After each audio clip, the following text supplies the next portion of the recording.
You know, one of the great things about working with acrylic paints is that they're very flexible in the types of effects that you can create when using them. And today we're going to continue our exploration of different textures that you can create when you're painting with acrylics. And we're going to use a completely different set of tools to create some very interesting effects this week on Mixed Media Masters.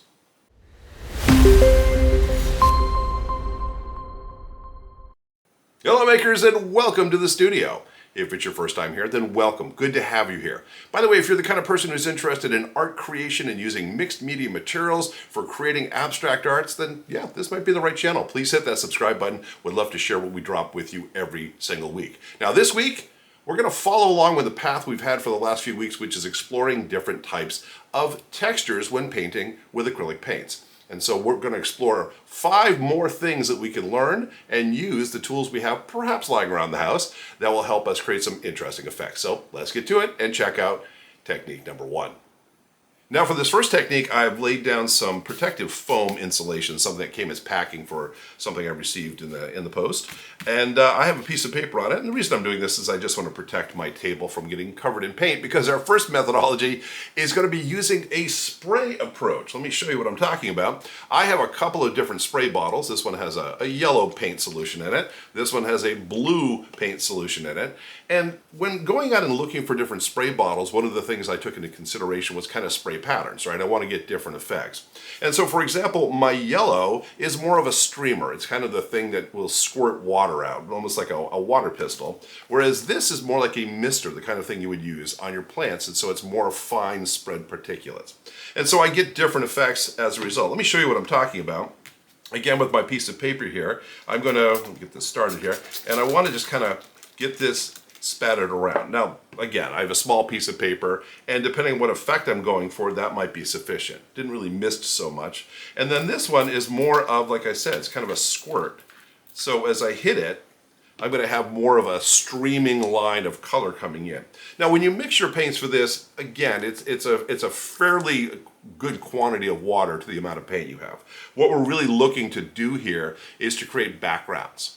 This is probably not going to be very prominent in most of the work that we create. It's going to be more of a speckled background, something we can start with. And one of the reasons I just bring this up is because one of the challenges if you are using acrylic paint and you're using water to thin it is it breaks down the binder. And so it doesn't adhere as well to the canvas or to the paper in the long run. And so in this case, we don't really care. We're using it almost as a watercolor wash or background for what we're doing. But again, you know, you can put a bunch of pieces of paper out and kind of test what's going to happen here. By the way, I'm just saying in my instance, what I would probably do here is put the blue down first and let it dry, and then put the yellow on top of it. That way I could have blue and yellow and not green, which is occurring right here. But anyway, spray bottles. Handy dandy and useful, again, for covering a large area with colors and also creating a really interesting textured effect. Now let's take a look at texture number 2. Okay, for our next technique, we're going to also be using a little bit of protective covering here because, again, well, perhaps a little bit more precise in our spray approach, we're still going to be doing some distribution of paint, and this time we're going to be using some brushes. Now, not paint brushes. I have an old toothbrush here, and I have a scrub brush. I think this is for washing vegetables. And what these tools are going to allow us to do is to take advantage of the stiffness of the bristles and to redistribute our paint using a spattering approach. Let me share with you what I'm going to do here. So let me get my paintbrush here, my paint toothbrush, and I'm going to put it into this teal blue. Now, by the way, this is the kind of thing where you might want to have a few paper towels on the side because your hands are going to get involved in the process as well. But what I'm going to do is I'm going to come in here and I'm going to basically flick the paintbrush at the paper as I go in here. Now you may want to thin things down. It looks like in this case we're getting a little bit. You probably can't even see it. It's so little. So I'm going to grab a little bit of water here, which I just happen to have standing by. And let me get that into my paint and we'll thin this down a bit. There we go. That's quite a bit of thinning, I think. Maybe we don't need as much as that. But let's come in here and let's get that. Yeah, that should definitely thin it down a little bit. Now, one of the things I will share with you is when you do thin your paint down, you want to make sure you don't get to a position where, you know, as you tip your brush, you can see I'm actually dripping. So a lot of times I'll make sure I kind of use a paper towel to sop that up or drip off the things I want. And now, as I flick it again, you're going to see that I'm going to get much better coverage. And again, I'm trying to get the large drops not to show up. Let me go back in here and pick up some more of my paint. And I'll drip it off. And a little patience here. That's all it really takes. Just make sure the excess moisture is not going to be a problem for you. And I can also move around my piece depending on what my needs are. Oh, got a little bit on there. Well, we'll call it art. That's right. We meant to do that. And I'll get that in there as well. So that is using just a household toothbrush, which can come in really handy. And again, you're going to work on your technique. I'd probably maybe not thin the paint down quite that far, but give it a little bit more flexibility and pliability. Now, to the same point, using this other scrub brush, this has really stiff bristles. And so I'm going to come in here and just kind of pick up some of that water that I had from before and just mix that in here. There we go. And again, I'm going to try to brush it off as best I can because I don't want it dripping. But this one does a better job of not getting drops everywhere anyway. And now, again, if I flick, I'm going to have kind of different effects. And actually, this works out probably even better than the toothbrush. I'm not sure it holds as much paint, but it's not giving us drops everywhere. So again, depending upon the kinds of effects you want, there's a bit of a drop. We can do this. So it kind of creates an eggshell speckled effect, which is, if what you're going for, could work out really well. And again, you can layer a whole bunch of different colors in here and make some very, very interesting backgrounds, or even sections of a painting, depending on what your needs are. Now, one of the other things to consider is I'm working on a flat surface, painting on a piece of paper. If you were working on a canvas that was mounted vertically, chances are it would be a very different process. You wouldn't have to worry about things dripping straight onto your canvas or onto your paper if it were mounted vertically. But again, just an opportunity, you're going to get your thumb in there. So your friends may be asking you later, hey, so have you been painting recently? Because you may be a little colored. But anyway, that is texture method number 2. Let's take a look at number 3. Now, technique number 3 is going to use similar principles to what technique number 2 did, in that we're going to be doing a random distribution of paint. Now, once again, I'm going to be using the same card here that I was working on, and I've mixed up a new palette here, and I have some yellow in here that I watered down a little bit, not too much. And this time what I'm going to be using is what we call a flick method. Now, what is a flick method and how is that different from spattering? Well, in this case, I'm actually going to use my fingers. So as dipping my fingers into the paint, now it's an opportunity to flick it toward my artwork. So, and again, you can see I'm getting much larger blocks of color in here. And I have a fair amount of control in that I can stop when I no longer want to be adding that particular color. And so as a result, I, apart from, being a little yellow fingered at this point, it gives me a fair amount of flexibility and allows me to control the outcome of the paint distribution. This piece is kind of coming along nicely. Maybe we'll continue to work on it a little bit with some other things. Anyway, it's a simple method, but it's a useful method. And if you don't mind getting your hands dirty, it's texture number 3. Let's take a look at number 4. Okay, for texture number 4, we're going to come and resort back to one of my favorite tools to actually use, and it's a very simple tool as well, and that is the squeeze bottle.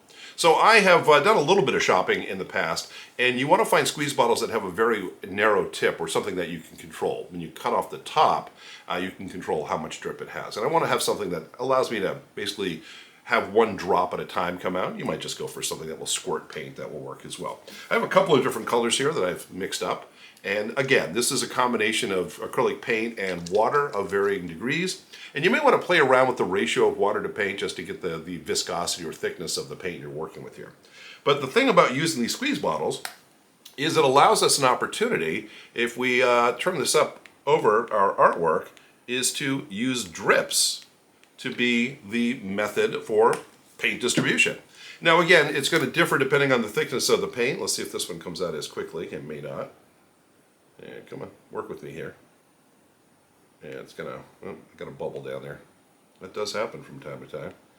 And this one's making smaller dots because it is a thicker paint. By the way, I'll also mention that, again, depending upon your setup and what you're doing, is that you can come in very close if you want to really control where the dot's going to go. Let's say, okay, I want some red and I'm going to put it right there. But notice that these dots are kind of almost mounds. And if I go up much higher, like this, and let it go, it's a very different effect. And if I'm going for more of a splatter, and I want to see those characteristics almost like a water droplet hitting something, I can make that happen.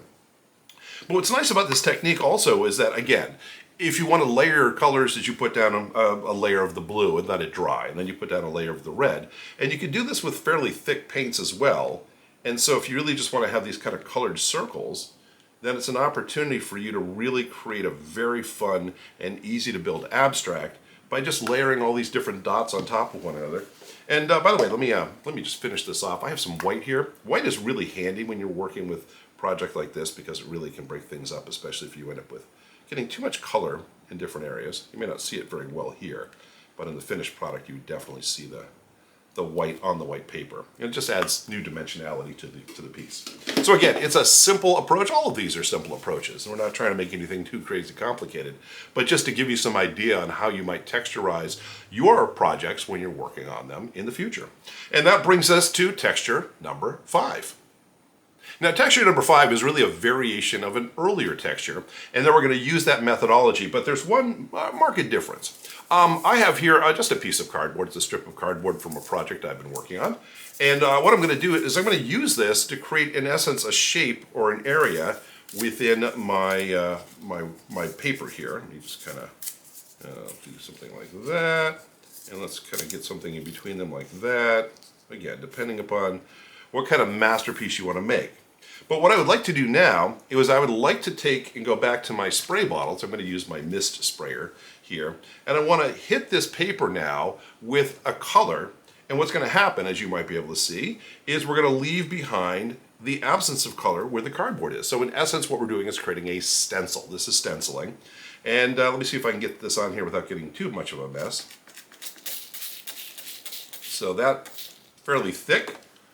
But as I mentioned, now if I come in here and I remove the cardboard, I can see the different areas that have been left behind.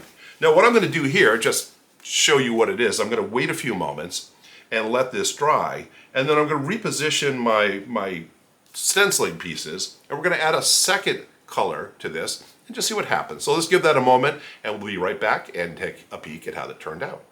Okay, so our pieces dried mostly. I'm going to do the same thing I did before. I'm going to just grab a couple of random pieces of cardboard here, and let's drop them in here. I'll put something like that, and maybe one right here, and heck, I'll put one right there as well. No right way to do this, and I'm going with a different color here. You can't really tell so well because it's been used a few times.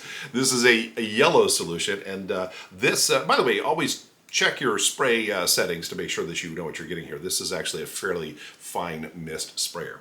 It'll make a big difference in the outcome. And what I want to do now is just add my second color here by coming in and let's just hit this. You can start to see them. The problem is I don't have enough in the tank. There we go. It's not spraying as beautifully as I wanted it to. But it's about proof of concept more than it is about masterpieces at this point. But here's the thing I want you to understand now. If I take away the pieces that I put in here, I'm still leaving behind an unpainted area, which is our overall goal here. And so, come on, work with me. And so I can create a different layering effect. Now again, not a masterpiece as such, but a proof of concept that if we take and start layering our colors, and of course I could do the same thing with the third layer, right? I could come in and maybe drop a blue or a purple or something, or red to really balance this out. And again, if I want to obscure different parts of it, and I'd go with more of a fine mist. It disappointed me. It was working fine when I was testing it, but I think also when you're holding things at an angle and you don't have enough in the reservoir, yeah, you don't get the results you want.